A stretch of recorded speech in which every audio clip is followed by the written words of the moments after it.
Thank you everyone for attending our first ever tea time. Based on a lot of recent threads and recent I guess topics going on, the whole topic of NFTs and social tokens, I think is super interesting, and it sounded like it was a hot topic. So this is going to be our topic for our first tea time, and we have some really great speakers in store. So with that, I've teased a little bit in terms of who Alex, James, and Cameron are, but I think we should definitely start out with some introductions about kind of how you got into this social token NFT space and a little bit on what you're working on now. So with that, let's start with Alex on that. Sure. Thank you so much, Jen, for having me. Super excited to be here and to see familiar faces in crypto. So, how did I start in the social token NFT space? Well, I've been in crypto for a year or something, and my focus was consumer applications that you just cannot do with crypto. And so there are a few primitives, I would say like very low level because the space is still not like fully mature, but there are a few things that you just cannot do without crypto. And so the first one was DeFi, which is a new open global financial system, which is the most successful use case of crypto so far on Ethereum. But also NFT, which is a new type of digital asset that you can prove, you can trace back to the owner. You can even have some royalty fees, so you can like creators can even make money of resales forever of the art or collectibles that they sell. So I found this really interesting, and the NFT space right now is growing exponentially. It was basically zero in January this year, and now it's like 25 million of volume, and I think this will be like 100 million plus market next year. And what else? So it's still very tiny. And yeah, and social tokens. I did my token called Alex earlier this year. The reason I did it is that I wanted to like fund myself as an entrepreneur. It was like a pre-seed round kind of on the back of my reputation in the space. I had done a few experiments before, and I think it's an awesome way to get anyone to bet on yourself. So that's like a subsection of social tokens that is personal tokens. But then after that, we saw also community tokens, which are tokens that power communities. And I found fascinating as well because you can really incentivize many-to-many relationships, and it's been working like crazy on a few projects that we can talk about. But yeah, I guess that's how I got into the space. That's why I'm interested in NFT and social tokens. Is like you can interact in ways that you can never do before. And happy to expand on anything. Yeah. Awesome. That's a great intro. Over to you, James. Hey, James, I'm a developer in the Ethereum ecosystem, was fascinated with the DAO, which launched in the summer of 2016. I co-authored a white paper that formalized this notion of a token-curated registry, and was also the first part of a project called SpankChain that did the first layer 2, which is kind of this optimization on Ethereum mainnet using payment channels. Also developed the framework for Moloch DAO, which is a decentralized autonomous organization that allows people to join via tokens and have this like decentralized online organization where you have fund allocation. And then from there, help start this other group called Meta Cartel. Now, this is where I actually met Alex. And from there, looked at the space, have a startup called Abridged. We built an SDK to make Web3 development easier for Web2 developers, and saw that there was an opportunity in this like social token space early on, and took our tooling and our experience. We have a no-code editor as well that we've been using internally for over a year, and that's manifested itself in this product, consumer-facing product that called Collab.Land, which is very, very simple. It allows for people communities in Discord and in Telegram, if you let this bot be the administrator, will guarantee that people that are in these Discord and Telegram channels, it monitors whether or not they hold these tokens. It's this weird psychological effect that we've seen that increases trust in this communication, because everyone you're talking to is holding tokens, and you know that they are, and they know that you are as well. And we've seen the rise of, I guess, what's called these meme coins, meme token being one of them, where they just instant kind of collaboration, and it creates this like Schelling point for people to collaborate together based off of this incentive. And so we're exploring the social token space. Crypto can be very tricky. It means a lot of different things to different people. What we're trying to do is create tools for creators so that they can actually have another revenue stream, and also trying to create these like best practices for tokens. And I think that starts with these metrics, not about price action, but more about people in the community, how long they've held tokens and whatnot. And we can think of it as tokens. We can think of it as, from an economic perspective, a signal of trust. And that's really what we think at Collab.Land, what tokens can actually represent is just added dimensionality in terms of, how you can trust a community, and just another way through the token bond, if you will, to increase trust in online community. Awesome. Thanks, James. And then before we headed off into questions, last but not least, Cameron, please tell us a little bit of an intro to yourself. Thanks, Jen. And yeah, just, really honored to be a part of this inaugural Tea Time. Really excited for this. So yeah, my name's Cameron. I am a founder and I code a lot. I love working on product. And I started in this space really in advertising. I worked in ad tech, and I got really familiar with how businesses and brands partner with platforms and are basically milking the value of the users of the platform. Sometimes the creators, most of the time the creators, and almost all of the time the audiences. And so I set out to try and fix that, the economics of the attention economy, by starting a company that intended to route advertising revenue back to the most active social sharers. And I learned through that experience that the unit economics just don't work for the long tail of people who are sharing on a daily basis. And for people who actually generate large audiences, the sums are pretty trivial. And so I was in search for a better model, and I witnessed Ethereum launch and these programmable incentives become a new thing that we could do. And so I started Cent, a social network aimed at introducing new incentives in a way that creators and their audiences could fairly monetize through a native social experience. While Cent was growing up, we also witnessed the rise in parallel of the NFT crypto art economy. And it became really clear that there's a huge model here, or a huge market here of just digital goods that people are willing to invest large sums of money in. And it doesn't have to be niche forms of creativity. These are things that can be generalized to all forms of creativity, like a post on social media. And so our latest experiment is called Valuables, which is our attempt at introducing the world to that possibility, where anyone can take any tweet and put up an offer for it. And if the author agrees to that offer, it gets minted on the chain as a one-of-one collectible. So it's a really fun experiment that we prototyped in a month and launched, and we're getting a lot of really great feedback and signals from there.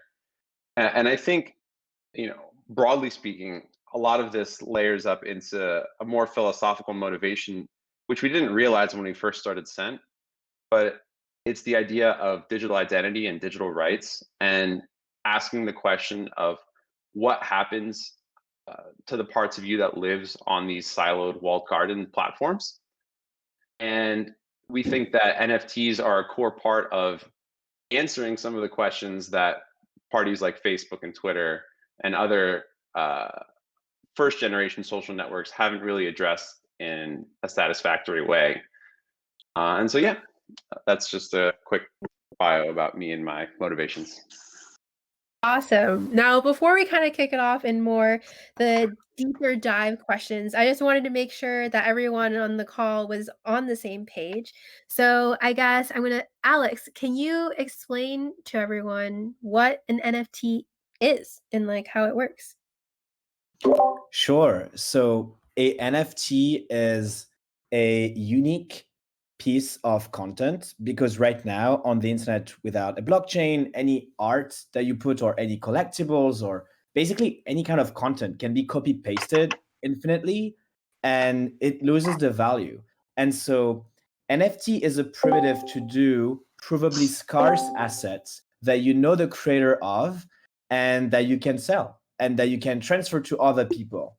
And so right now, the biggest NFT platforms are marketplaces where people can buy and sell NFTs. There are a few categories of NFT. I guess the biggest one is art today, because when you're an artist, it's so hard to monetize. This is like an amazing revolution for them because they can directly sell art online.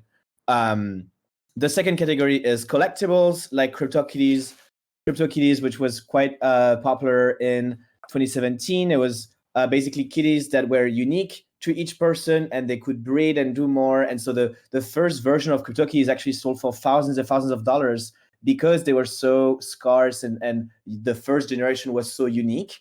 Then there is game items. So card games in crypto uses NFT so that people can buy and trade, let's say, cards to like have a better game. And so game items is also a big one. There's also open worlds. So Decentraland, which is kind of like a Minecraft, but using the real economy and using cryptocurrencies to trade and buy land. You can buy a piece of land, and that's an NFT too. Even also domain names can be NFTs. So you own your unique name. So I have alexmasmej.eth. This is a NFT as well. So NFT can be any piece of content that is unique, and that's in a position of currencies like cryptocurrencies like Bitcoin or the US dollar or Ethereum. All of those are fungible. And so this is the opposite. NFTs are non-fungible. You can trace back to the owner and you can transfer it to people. So I would say that's like my rough explanation of what unique items or NFT are. That's a great explanation, actually. Just a small follow-up to that. Can you also explain to everyone, I guess, how do they accrue in value and how do people, I guess, decide what monetary or what value to assign to each one? So right now, the biggest NFT subsegment is digital art. And the reason why they accrue so much value is because you know it is from the creator that it says it is. So for instance, Beeple, which has a few million followers on Instagram, last weekend sold $3.5 million worth of NFT, which was incredible for the space. That's almost like 10% of the annual volume so far. And the reason why it sold for so high is because he's a very famous artist. This was exclusive art pieces. And the value accrued from the fact that the token is basically the signature that this is from the real artist. Just like Mona Lisa, you can make a copy at a very inexpensive cost. But the reason why it's the original one is so valuable is because it is the actual author that made Mona Lisa. And so this is why it's like it comes from the value. And so just like real digital art is the same concept of if you know this comes from the original creator, it feels and it accrues value much more. So I would say that's my explanation why there's value in digital art. It's the same as the normal art. And so that's like one way to accrue value, is that you know it's from the creator. Gotcha. Yeah, no, that makes a lot of sense. And also, I really like how you're relating it to Mona Lisa, where it's like, oh, like you don't like identifying the fake ones versus the real ones. I think that's super interesting. So I think this is open to like all the speakers, but I'm curious in terms of like we talked a little bit in the different areas that we think NFTs can be applied to. Which ones do you think are the really like I guess what has been the most unique case that you all have seen so far, and what do you think makes it unique versus kind of the other NFTs that are available right now? Yeah, I'll jump in real quick. With the Beeple launch and having NFTs and then being able to like prove the provenance of the artwork, not only do you get this authenticity of kind of like a seal of approval or whatnot, like on the blockchain, but you can program into the NFT the ability for the originating artist to actually receive revenue in the secondary market. And I think that's unique when it comes to crypto and NFTs. So for example, on Nifty Gateway, where people had his sale and that Nifty Gateway is a marketplace, he not only will make money on the original sale, but all subsequent sales, he can decide the amount of revenue he'll make in the secondary market for resale.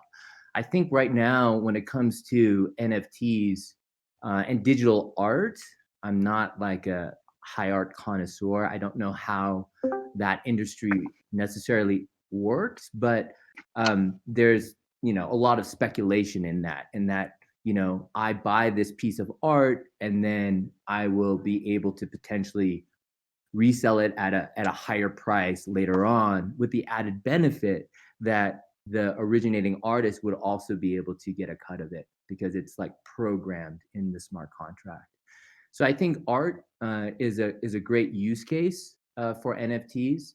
I think it also is just from like a mental model easier for more of like mainstream usage to understand. It's a collectible, it's a ticket, it's a Beanie Baby, and so I think the use cases for NFTs we're just seeing right now, but I think what makes sense, and it's totally speculation on my part, just kind of envisioning how this could apply to the creator, the passion economy, is using NFTs to be able to allow for subscription access, so like a ticket.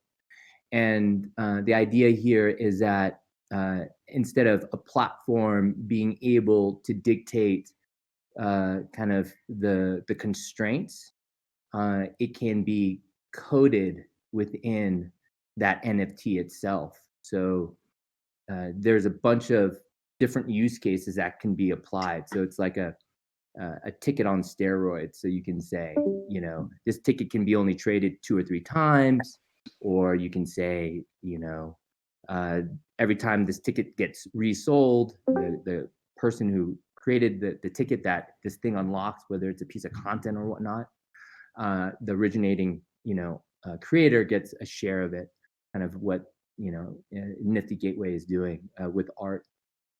So I think there's a lot of white space here to explore when it comes to what where this is going to or how this can be applied. But I think at the core of it, with an NFT, it's just like Alex was saying, just provably scarce digital asset, and provable meaning provable via or verifiable via cryptography. That's super cool. And I also totally I really like the comparison of this is like your Beanie Baby. I do think that that mental model of like art as a collectible, I think that makes a lot of sense to people. So I can totally see that as a way for people to understand it. And I think a lot of the other use cases that I've seen, such as in music and even in sports. So I think like a few musicians made the news in basically having like an NFT digital collectible brand. I think Deadmau5 was one that most recently did it. And then also, if any soccer fans are on the call, Real Madrid also is now allowing users to like collect and exchange basically the trading cards of their players and basically like build dream teams that are all backed by this, so which is super cool. Um, and so I guess we have Cameron here who's building this to turn popular tweets into NFTs. Can you talk a little bit about kind of what was like that you're thinking behind that and I guess other unique cases that you're thinking of either building or that you think are just cool? Yeah. Um, so I think the underlying motivation is that NFTs, the way that we see them, uh, are not only ways of collecting digital, like digitally scarce units between you and a creator, they're also a form of distribution for a creator in a new internet. And so what that means is right now, if I have people that like my content on Facebook or that they heart my tweets on Twitter, that's great. Those actions are all sort of siloed within those platforms. Same thing with Substack. You have all these subscribers that you're sending emails to. And so the thought was, what if we work toward a world where the distribution is actually captured in the NFT? And so anyone who holds your NFT, regardless of what platform it was created on, Twitter, Instagram, etc., they are in effect a subscriber to you. And that's publicly verifiable because it's on a thing called the blockchain. So anyone can kind of see what the distribution list is like. And we think that this is super powerful. And so we wanted to deploy it in like a very narrow case, which is Twitter, because it has a huge crypto Twitter base that is living there day in, day out.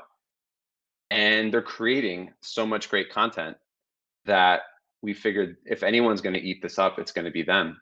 And so proving it out on Twitter has been interesting so far. We've gotten a ton of offers and some sales. But the idea is to take this technology, which is about you sort of putting your work on chain and then handing it over to someone else who wants to collect it, and making that just the new normal. And so we're starting with Twitter, but yeah, we definitely want to expand out beyond that. That's super cool. I actually the other day I was checking my Twitter notifications and all of a sudden I see someone like quoting a tweet saying someone wanted um to basically I think it was for the tweet where I tweet about this community. And it was via sent because Cameron was the one who sent that over to me, which I'm so honored. Thank you very much. Well, if you ever want to accept the offer too, it's I left it like so. It's on you. It's on the creator to accept the offer if they so choose. And so, if you want, you can go into v.cent.co, log in with your Twitter, and you'll see the offers that people have made for your tweets. If you get a notification that someone made you an offer, and so it's only if the creator uh, approves, and when they approve, they actually put their digital signature on it. That sort of cryptographically verifies that Jen was the person who actually signed it. Yes, that is on my to-do list. So I'm looking forward to making my $10.18 of Ethereum. Maybe I need to put in a higher offer to motivate you a little bit more. Amazing. That's super cool. I actually think Max actually asked this question in the chat, and I think Alex and James were chiming in there in terms of how like what types of functionality in terms of what you can build into an NFT to kind of make things programmable. And I also think it's also interesting in terms of how this relates back to the creator. So I think when we talk about the creator and passion economy, it's always like, how can we make this something where we can potentially use this as a way to increase financial security for the creators who are doing their work. So this is open to all the speakers, so anyone can take it. I think there's two things that come to mind for me. I mean, for the creators, monetizing the ability to program in royalties upon resales is obviously huge. That idea is getting a lot of traction on platforms like Foundation and Super Rare and all of these that enable resale royalties. So that's huge. Also, the point I was touching on earlier about the new distribution list. So hypothetically, you can create on Super Rare, or you could create on Twitter, or you could create on any of these platforms. And the people who hold your NFTs represent your distribution channel. And so you can ditch the idea of having an email list, and instead you have a token holder list, and providing a way for a creator to access all of their token holders is, in my mind, going to be the new form of distribution, because it's going to be interoperable between platforms, and it's going to be something that's really sought after by the biggest fans, because they want to be in on that. They want to be collecting and a part of the experience. Um, and so, yeah, I mean, I think there's a ton of potential value add for creators just using NFTs. Yeah, that's super insightful, because really, when you look at like platform dynamics and platforms that start off, they're very, like at the beginning of Facebook, I was there at Zynga, and you track users. At a certain point, though, there's this like inflection point where the platform incentives change, and you have these perverse incentives from a platform perspective, and they start rent seeking. Here, I think the subtle point, I think Cameron articulated pretty well, is that, if you can, like an email list, but if you can actually have your community be bonded via token, it may be, Facebook today, Discord tomorrow, or Clubhouse or whatnot. And, who knows, TikTok a year from now, and then what social network doesn't exist now, but will in 5 years. You kind of change that platform power dynamic a bit. And I think that is kind of like this subtle kind of power shift, if you will, where creators can take control. And you're basically creating an economy for your online community. So the bond that you have with these tokens, you can think of it as like a substrate that like sits underneath these siloed platforms, and allows the communities to kind of move around. And if you had an NFT and you had a distribution platform on Twitter, you can also have different users on like Discord that hold the NFT and could have special privileges based off of the provability of holding that token. So I think there's a lot of things at play here that are going to take a while to play out, but the potential here is that like shift in platform dynamics, I think, that can allow basically token communities to have their own sovereignty. James, can you actually talk a little bit about an example of a community that is like, I guess, bounded or bonding via their like NFT? So I'm seeing this more on the ERC20 token side, so on the fungible token side. And it's people holding tokens, so or fungible tokens. So NFT is like a Beanie Baby, it's a collectible. An ERC20 token is a fungible, so it's like a dollar bill. So a dollar, it doesn't matter what dollar bill you have. And I see that happening, and you're seeing, and this is the lens in terms of my product of Collab.Land. We're seeing people being able to know, because it's hard otherwise to prove and to say and verify, like, are you really a token holder or not? You might be for today, but what happens if you sell tomorrow? Are you, how do we automate this system? And we're seeing that in Telegram and Discord, and it's really about this lowering the coordination cost.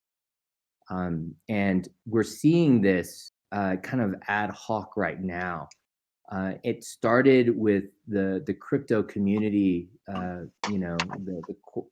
the bear market. It was really fun because you got to experiment. It's getting a little bit noisy now with Bitcoin all-time high and all of that price action, but like in 2018 and 2019, you had these pockets forming, and this was my interest in creating DAOs, or decentralized autonomous organizations. where people just on the internet randomly collaborate and decide to give money to projects. And that's what we did with Moloch. We launched it February 2019, so almost 2 years ago. And in a matter of 3 or 4 months, it was able to pull together, about $1.5 million USD equivalent to be able to fund, ETH 2.0 research. At that time, it was kind of uncertain, and so we said we just gotta for the community, by the community kind of thing, and just did Moloch, and then that morphed into on the application layer with the Meta Cartel, and so there are these hackathons that happen within the Ethereum ecosystem, and what happens is that the Meta Cartel group will take a look at the hackathon winners and then give them small grants. It's almost like hey, here's something, no expectation of return, to be able to see if your hackathon could actually become something more. And so it's just people that really want the Ethereum ecosystem on the application level to move forward. And this is how they're paying it forward. Gotcha. That's super interesting. And I also think like you said, with this having a lot of potential between community, I think that there's also huge potential in social media as well. So I guess, Alex, you probably have some thoughts on this since you're working on Showtime right now. How do you think basically social tokens and NFTs are going to play a role in social media?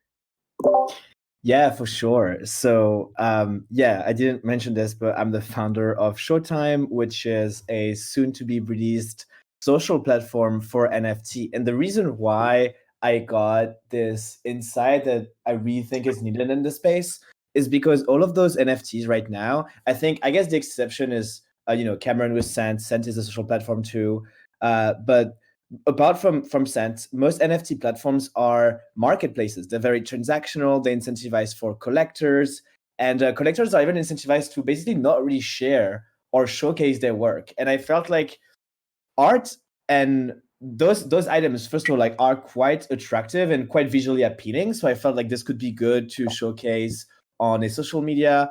Second of all, the creators of NFT are pretty popular people. They have millions of followers on social networks, and I think it's going to increase. And I'm waiting for Kanye West or others to do their NFT. I think my bet is on Chainsmokers, which is very, very popular DJ, and I feel like they will release an NFT very soon.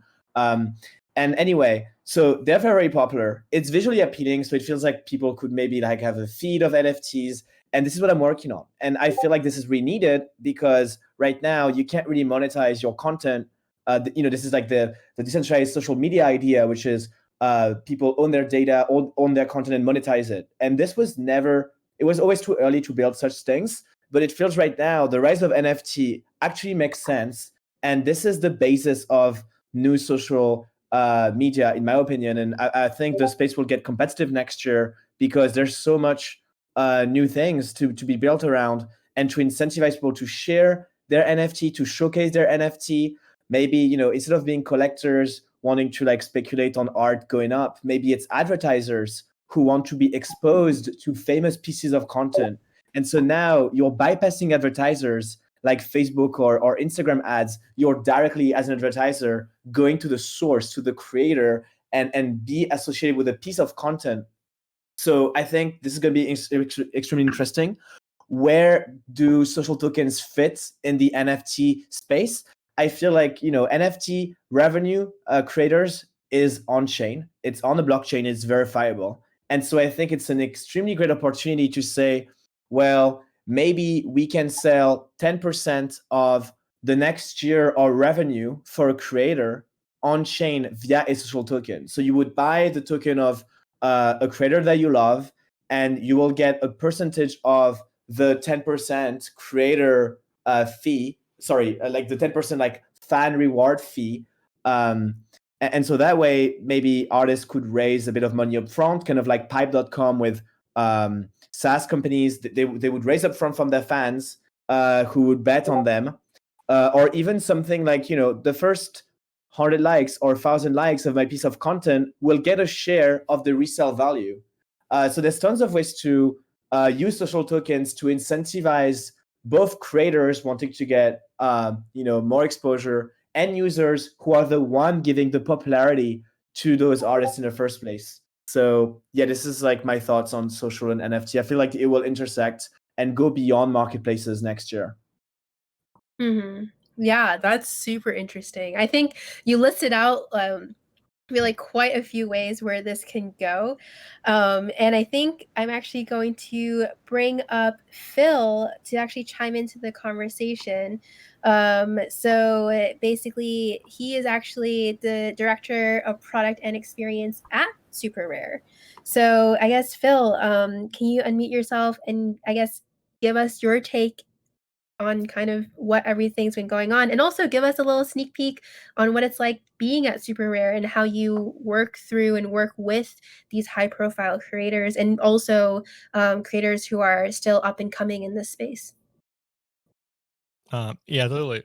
So I think first of all, I'd like to say is there's so much in this area in terms of what it could build. Like literally everything that was what you guys said is something that can be really valuable in a future, like in the near future. And I'm really like the idea that actually Alex just said about like showcasing your work. Um, I think something we think at and working at Super Rare and like trying to figure out the best way to do next year is we're thinking about like bringing creators and collectors together. So I think what we're looking for to do and where we see this area like moving towards is basically we try to make it's really easy for all these different types of people who like art. We think that like being the marketplace is basically gives you ability to try to help connect people. Is especially was something that I was doing previously in my past experience. I was working with the famous live streamers and YouTubers for the past 7 years, and I was also like experienced a lot of interactivity and how we can connect people and like how people can actually interact with the content. And like something I actually saw in live streaming and something that I think NFTs helps a lot, and why I actually decided to join Super Rare is we saw that there is a huge increase in revenue and retention when you can actually allow people to own something. So if you can own an art or just a part of the show, uh, like it's kind of insane to think you're ready to spend more because you're gonna be a part of it. You're gonna actually own that part. And when it comes to NFTs, it's a really awesome area because, like there was explanation before, you can prove that you actually own something, and when you can like prove that you own something, it brings so much opportunities. So it's super rare. What we actually thinking is, we also looking towards the area how you actually can showcase your like the art that you own. I think we looking to create a place where you can like create your own venue and just literally just show what you own. It's still going to be about artwork and only about artwork, but we definitely looking towards making Super Rare like the living platform that that basically we also have really peaky curation. So we have like thousands of artists who want to be on the Super Rare, but we don't really let them in because we spend an enormous amount of time to actually evaluate artists, make sure that they are unique, they are going to be valuable for the community. And I think that's one of our advantages as we moving forward. So I think my last point here would be, which is probably really interesting because I think, like I mentioned, there's a lot of tools and platforms that currently people working on, like everything that you guys mentioned. And I think what the place Super Rare gonna take and like where marketplaces of NFT artwork gonna be, like I would say even next year, as we see a lot of people like Deadmau5 and RSC join this area, is that we're gonna see much more separation and some kind of distinguish between using NFTs for something more specific, like social tokens, for example. I know a lot of people working on that, and it's really awesome area. But I also think marketplaces will move like in a different direction. As for example, right now it's super rare. Um, it's kind of a glimpse of what we're trying to do, and it might be different, but we're working with the dead mouse to bring more interactive stuff on build on NFT. And I think the future of this area would be basically that they're going to be marketplaces that are focused on basically help artists to sell their artwork and collectors to actually acquire these artworks.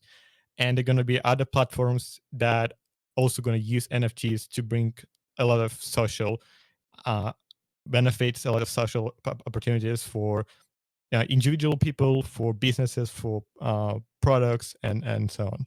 So yeah, I think that's my general opinion.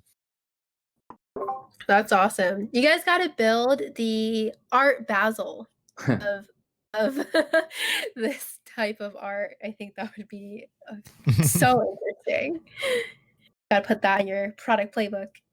But I think something that you also said was super interesting to me in terms of like there's a sense of like building this exclusivity in terms of like it seems like what has caught the attention are these big names getting into the space or people with big followings. But how are you all thinking about lowering the barrier for others to participate? And that could be in either someone who's very experienced and kind of like knowing a lot about the crypto space and wanting to like build their following by creating super interesting art or creating super interesting rare things via NFTs and social tokens. But also, what about people who are interested in using this to like gain another revenue stream to enhance their current ones that they might already be doing by writing or on YouTube or live streaming, but they don't know anything about crypto.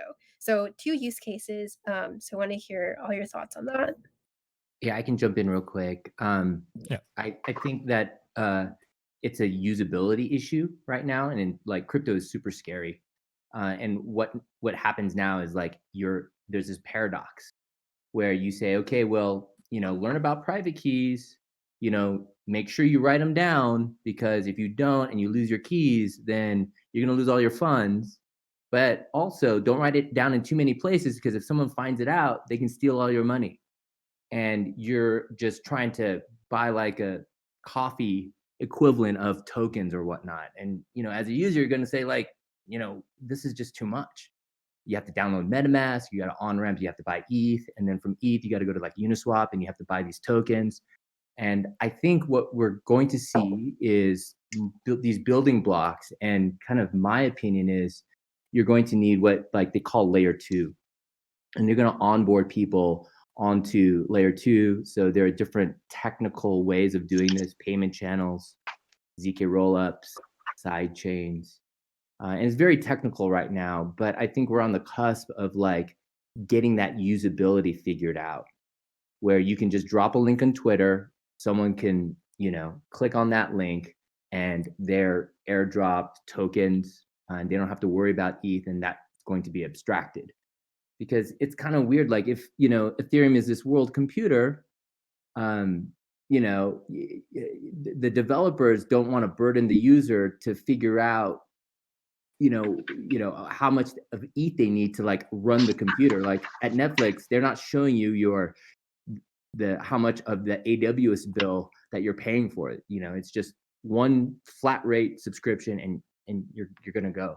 So I think we're almost there. And I think the usability aspect, we're almost there. And it's akin to, I think, when Web 1.0 transitioned into like Web 2.0, where when Gmail, I remember, first came out, and you're like, wow, it feels like an app, and I can do things in the browser, and I think that was spurred on by Ajax, right underneath, where you had these asynchronous calls back and forth.